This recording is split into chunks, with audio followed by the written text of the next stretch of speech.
Hello guys, welcome to my channel. Today we're gonna do FIZZ balloon.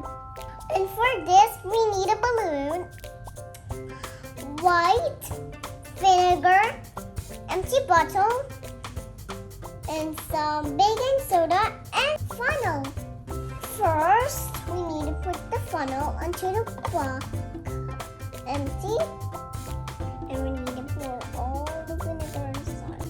After we clean the funnel, we need to put the funnel into the balloon, like that, and then we need to put the baking soda.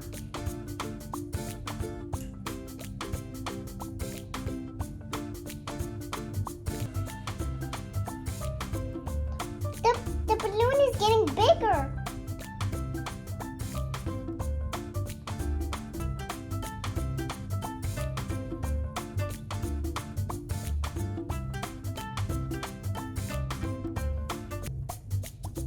The balloon is getting bigger.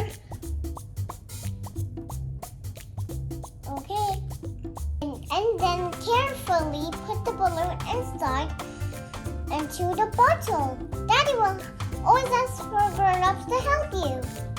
But first, guys, you must wear your goggles.